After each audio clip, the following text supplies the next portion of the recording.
Bonjour, aujourd'hui on se retrouve avec Olivier pour la présentation de son projet P4. Donc, il s'agissait de l'application Parkit pour laquelle on vous avait fourni un code sur lequel il y avait quelques fonctionnalités à revoir et notamment Tout à aussi fait. des tests qui ne fonctionnaient pas. Donc je te laisse présenter le travail.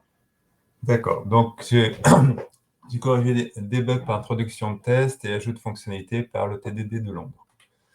Donc, j'ai utilisé Gitflow dès le début pour, comme ça, dans la branche master, il y a la version originale, développement, et mes itérations, c'est des branches features. Et actuellement, la version 1.0.1 sur la branche release, prête à être déployée. Tout d'abord, j'ai mis à jour le POM XML pour éviter les vulnérabilités, notamment pour Log4j. Ensuite, j'ai lu le code et par l'IDE, mon DevStyle, j'ai pu voir qu'il y avait quelques petites anomalies, notamment des returns dans les finalies. The finally block will be executed even after a return statement in a method. Donc là, il y en avait deux returns, donc on ne sait plus après lequel des deux est utilisé. Et aussi, j'ai mis pour bien délimiter et être plus clair. J'ai fait un diagramme de classe qui m'a permis d'encapsuler quelques méthodes et attributs et de comprendre mieux le fonctionnement de l'application.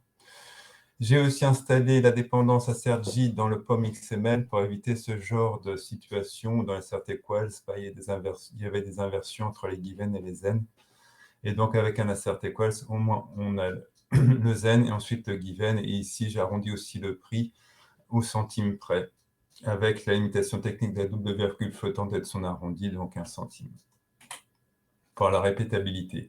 Ensuite, j'ai étiqueté les tests avec des annotations G-Unit avancées, des tests paramétrés, ce qui permet de pouvoir réemployer plus facilement les tests en rajoutant juste des paramètres, des classes nested, et j'ai tagué. Donc, le code où il y avait une erreur, c'est qu'il y avait une utilisation de getHours qui est deprecated, et qui retourne qu'une heure de 0 à 23, tandis que getTime, ça retourne bien des millisecondes, et c'est un long. Donc, après la correction, ça passe et c'est rapide en 0,34 secondes. Ensuite, j'ai développé tous les tests unitaires pour parking. Donc, j'ai isolé complètement la classe, même avec le CalFAR Calculator Service, parce qu'il avait été testé déjà.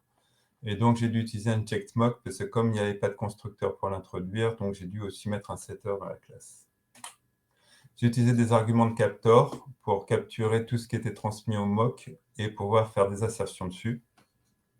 Le string est pour getTicket qui envoie un string, en fait, la plaque d'immatriculation. Donc ensuite, sur j'ai testé les cas nominaux, les cas alternatifs et les cas d'erreur, avec des nested classes nommées, et toutes les méthodes aussi sont taguées et nommées. Self-validating, donc là c'est le trajet normal d'un véhicule qui vient, donc avec toutes les configurations des mocks, en sachant que quand il y a une erreur, on ne va pas aller, l'application va s'arrêter, loguer l'erreur, et donc ne va pas employer la méthode. Donc quand la méthode doit être employée, je note en given qu'elle est utilisée, et sinon, elle reste à 0, ce qui permet ensuite dans les vérifier de pouvoir vérifier si le mock a été utilisé ou pas utilisé suivant le given.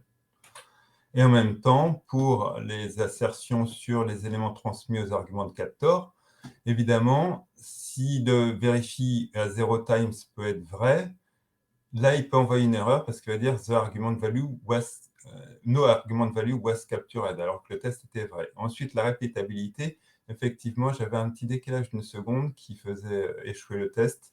Donc, c'est pour ça que j'ai mis un isClose2 à 1000 millisecondes, c'est-à-dire une seconde pour corriger et pouvoir réemployer ce test, notamment si on déploie cette application sur des IoT ou des systèmes embarqués. Donc, la difficulté avec FAR Calculator Service, c'est que c'est des méthodes void. Donc, j'ai lu la doc technique de Mockito qui précisait comment faire. Donc, il faut faire un do ici. Donc, je vais utiliser un do answer avec une fonction réponse. Et dans le when, il faut remarquer que ce coup-ci, on met l'objet, on ferme la parenthèse, on met un point la méthode. Donc, la fonction réponse permet de donner une réponse en fonction des arguments appelés, et non pas une réponse simple par rapport à des arguments simples. C'est dans le cours d'Open Classroom. Là, elle simule le fonctionnement de la méthode calculator phare de FAR Calculator Service.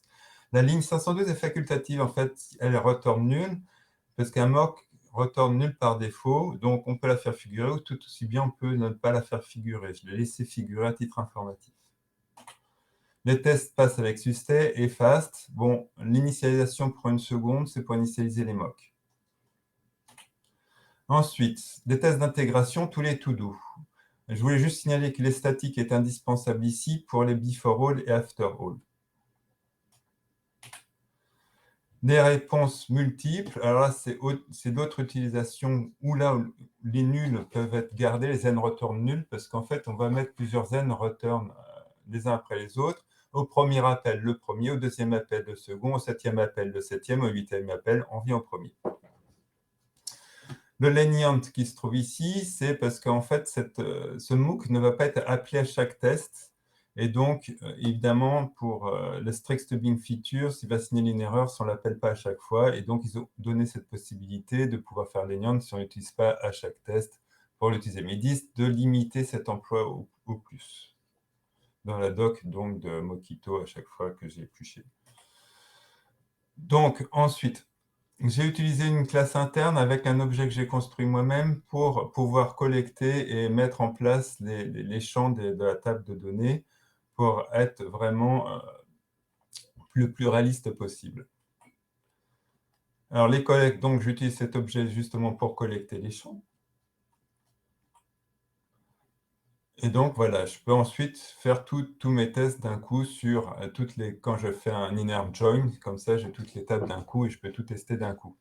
Alors là, c'est un test d'intégration système qui va enregistrer sur la table la base de données et récupérer des informations. Et là, je peux avoir une incertitude de 3 secondes, donc 3 millisecondes.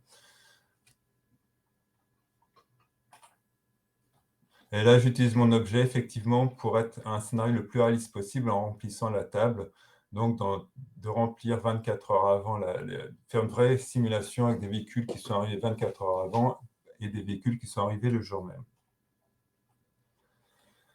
Donc, ça, c'était...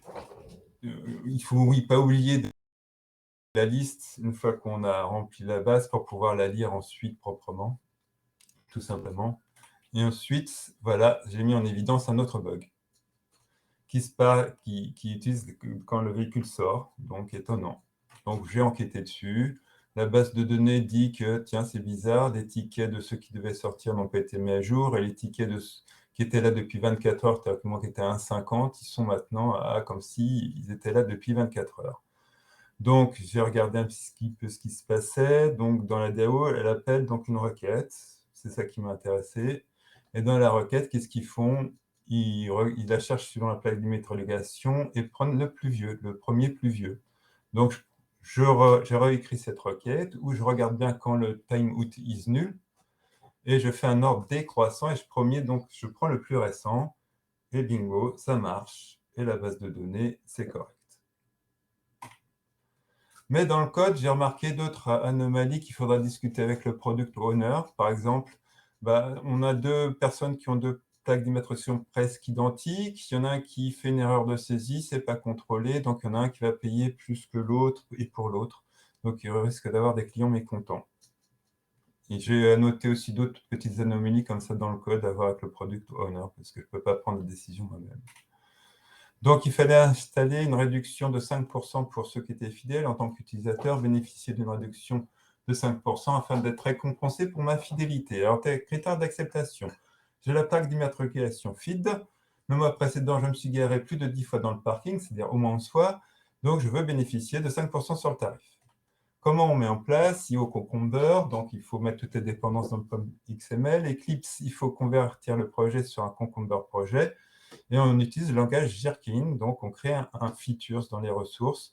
On va parler naturellement dans la langue, on peut choisir en langue française. Donc, en tant qu'utilisateur récurrent, je souhaite bénéficier d'une réduction de 5%. 5% pour l'utilisateur qui a utilisé le parking plus de 10 fois le mois précédent. Étant donné utilisateur, donc étant donné c'est un mot-clé, bon là, je ne sais pas pourquoi on ne l'a pas mis en couleurs différentes. Utilisateur avec l'immatriculation FID, donc, ça va être un argument que je vais utiliser qui s'est garé plus de 10 fois. Ça va être un argument que je vais utiliser dans le parking le mois précédent. Quand il sort après une heure de parking, alors le ticket persisté dans la base de données avec la plaque feed, avec un tarif réduit de 5%, et la place persistée, une dispositive true, puisqu'il a quitté sa place, il est sorti dans la base de données. Donc, on crée dans le parking système l'impactage acceptance dans lequel il faut mettre la classe ComberIT, qui est une classe vide, mais pour que ça fonctionne. Création de la classe 5% of recurring user step dans acceptance. Cette classe va implémenter les steps du scénario given, when and then, en reprenant les paramètres que j'ai signalés tout à l'heure. Feed, c'est un string, this, c'est un int. Feed, c'est un string, ça c'est un modèle. Je vais avoir l'explication après dans la doc de Concomber. Il s'agit d'une refacturation déjà d'un test d'intégration.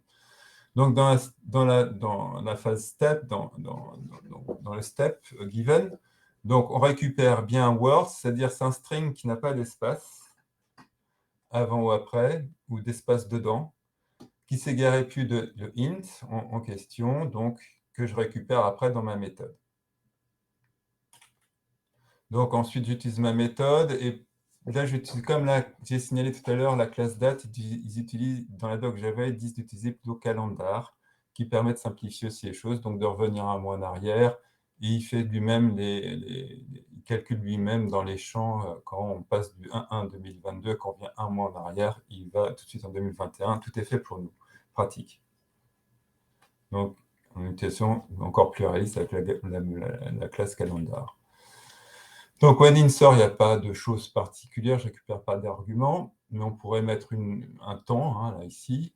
Then, le ticket persistent tag word, comme d'habitude, un tarif réduit de int 5%, et le true, qui est donc une availability que je dois convertir en boolean à ce moment-là pour faire mon test. Et la doc de Mockito, elle dit bien que il utilise tous ces types-là, mais pas le boolean. Donc, le test ne passe pas parce que rien n'est codé. Alors, quel test d'intégration? Il faut écrire. La classe Parking Service a comme attribut les DAO, mais ne transmet pas à sa dépendance par calculateur service, qui elle-même ne peut donc pas les transmettre à son collaborateur qui va calculer la réduction. La classe Parking Service, dans sa méthode process existing véhicule, déclare et décide un pointeur vers un objet modèle ticket obtenu par DAO correspondant au véhicule sortant. Elle fixe l'erreur d'attache de sortie avant de transmettre ce pointeur au service face calculateur service. Le test unitaire de phare calculateur service vérifie que seul cet argument est transmis au mock. Donc, pour ne pas casser les têtes, je ne peux pas modifier tout ça, ni la base de données. Donc, je propose plutôt de créer une méthode isRecurringUserTicket qui se chargera d'appeler une méthode dans la DAO. Cette méthode dans la DAO enverra un booléen que lui-même renverra un booléen. Excusez-moi. Un booléen. Ah oui, je ne peux pas descendre. Puis appeler ou non la méthode recurringUser de phare calculateur service qu'elle-même appellera 5% off de la classe discount_phare_service. Donc, les tests à écrire, c'est le test pour Dicket DAO site, pour la DAO qui va pour coder la méthode dans la DAO. Donc, c'est un site parce qu'elle va interagir quand même avec la base de données, même si on va tester que la DAO. Et comme ça, on va pouvoir aussi cadrer la requête SQL à écrire. Ensuite, les tests unitaires, donc Parking Service Test. Donc, on va juste écrire process existing véhicule. Test pour accueillir user dans le test. Pour écrire la méthode. Phare calculateur service, on va écrire le test pour la méthode. Pareil, dans discount phare service, on va écrire le test pour écrire la méthode. Tout est en rouge, rien n'est codé. Et donc, maintenant, le but, c'est d'écrire les tests pour ensuite écrire le code pour tout passer en vert. Donc, Ticket DAO site, voilà donc le test. C'est un test paramétré. Donc, feed est venu 11 fois le mois dernier, donc il aura la réduction. Il est venu 10 fois le mois dernier, il n'aura pas la réduction. Là, c'est un autre utilisateur, mais 11 fois c'était feed, et là, c'est un autre utilisateur. C'est pour être sûr qu'on choisisse bien dans la requête, qu'on choisisse bien la plaque d'immatriculation. Donc, le test est écrit, et là, ici, auto-génératé dans la DAO quand on écrit le test, l'IDE propose automatiquement de créer la méthode et de dire c'est ça qu'il faudra écrire pour passer le test en vert. Discount phare service test, c'est facile, c'est la même chose. Donc, on écrit le test qui est simple, il suffit de calculer qu'il y a eu 5%, et là, il faudra écrire la méthode. Phare calculer service, j'explique un peu comment ça se passe. On écrit, donc là, Eclipse propose de créer la méthode. Et ensuite, on écrit la méthode dans le test. Là, de faire calculateur service, c'est un to-do. et donc c'est rouge. Ensuite, dans Parking Service, donc j'ai un petit peu tout regroupé. Donc, on a la méthode given, et ensuite, on va configurer le mock du ticket DAO pour utiliser la méthode isRecurringUser et qui va retourner un objet booléen. Parce que l'objet booléen, justement, va répondre true si c'est bien fidèle, false s'il n'est pas fidèle, et nul si un problème s'est produit dans la ticket DAO, parce que l'erreur ne sort pas de la DAO, elle sera loguée, mais sortira un nul qu'il faudra ensuite prendre en charge comme quoi c'est bien passé une erreur dans la DAO. Et ensuite, doAnswer, voilà, d'où l'utilisation de mes compteurs d'utilisation, parce qu'en fait, si c'est false, la méthode de faire calculer service ne sera pas appelée. Dans ce cas-là, aucun argument ne sera transmis à l'argument de captor. Et donc, c'est pour éviter l'erreur que j'avais signalée tout à l'heure. Dans ce cas-là, comme il est initialisé à 0 au début, il sera 0. Et dans ce cas-là, on ne demandera pas l'assertion sur l'argument capturé.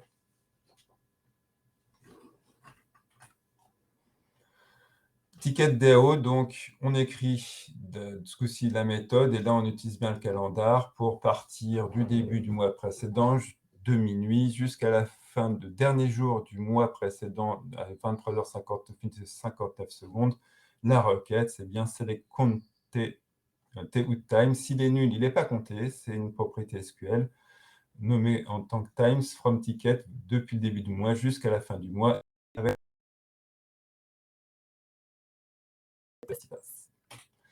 Donc, on code si les files sont off dans Discount for Service, ça passe. Donc, dans Far Calculator Service, ça passe aussi en rajoutant le code. Et on écrit donc le code dans Parking Service. Donc, if recurring user ticket, la méthode est là. Elle va appeler la méthode donc, de la DAO, qui peut renvoyer un nul. Donc, j'ai utilisé un optionnel of nullable. Et si c'est un nul, ça renvoie le nul. Sinon, ça renvoie directement la valeur du booléen. Et qui m'intéresse pour envoyer, si c'est true, bah, ça calcule la réduction, si c'est false, ça ne le fait pas. Donc voilà, ensuite, on pourra présenter ça aux clients, les commerciaux, c'est très bien, c'est beau, c'est bien réalisé. La gratuité, donc la priorité low, on va passer un peu plus vite, c'était moins difficile. Donc là, j'ai utilisé un plan de scénario avec différents paramètres, 30 minutes, 20 minutes, 10 minutes. Et là, on retrouve les paramètres plaque, tarif, disponibilité, plaque et durée. Donc, oui, je me suis posé la question parce que Mockito avec Concomber, c'est un peu compliqué, on n'a plus le droit à mock. Je n'ai pas trouvé la réponse sur Internet, si c'était encore nécessaire ou pas. En tout cas, si on l'enlève, ça ne pose pas de problème. Parce qu'en fait, il faut écrire ça comme ça, mock de la classe. Donc, you can use Concomber and Mockito at the same time. You can't use two unit users at the same time. Donc, ils disent qu'il faut faire comme ça. Donc, c'est ça qui marche. Et donc, le given, on récupère bien l'argument string, c'est-à-dire l'immatriculation, et depuis le temps, minute. Donc, c'est pareil, c'est la même démarche. On écrit le test, ça ne passe pas parce qu'on n'a pas écrit le code. Donc, test d'intégration, ça va être Far Calculator Service qui va discuter avec Discount for Service. On rajoute, comme on a vu tout à l'heure, j'avais dit que j'avais une méthode paramétrée, j'ai plus juste à rajouter ces paramètres-là. Mais dans ce cas, il va passer en rouge tant que je n'aurai pas codé. Et j'aurai un test unitaire à faire pour Discount for Service. Donc là, c'est la même chose, c'est la même démarche, hein, je présente. Donc là, c'est la même démarche, on a écrit le test, mais on n'a pas écrit le code. Là, c'est pareil, c'est pour présenter comment ça se passait. On écrit donc le test, mais on n'a pas encore écrit le code. Puis ensuite, on écrit le code, le test passe vert. On écrit le code, on passe vert. En même temps, je n'ai pas pu résister à la tentation d'essayer 31 minutes pour voir si c'était bon. Okay. Et donc, c'était fait. Alors, aussi, je me regarde sur un problème de cybersécurité. Open Source Intelligence, c'est-à-dire expression de sources d'informations accessibles à tout et à chacun sur GitHub, permet aux attaquants de mener des reconnaissances efficaces contre leurs victimes. Donc, effectivement, dans Spotbox, on m'avait signalé. Donc, on a bien le login et le mot de passe. Et en plus, une actualité de cette semaine où les 30,6 millions de serveurs MySQL sont accessibles sur le port par défaut. Donc, il faut sécuriser. Donc, MVN, j'ai décrit un petit peu maintenant tout ce que faisait MVN, Clean, Test, Verify, Package pour construire MVN Site sur Fire Report. et le Sonar Cloud. Le jar, pour lancer l'application, on lance directement ça.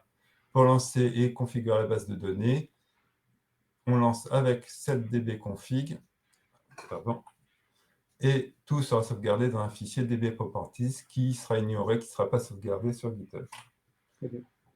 Les logs sont au niveau warn et sont sauvegardés dans le fichier log. Voilà.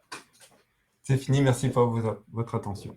Très bien, merci pour la présentation. Alors, juste pour voir le résultat final de tout ça, est-ce qu'on peut un rapport de couverture? Oui. Donc, Alors, les rapports de couverture.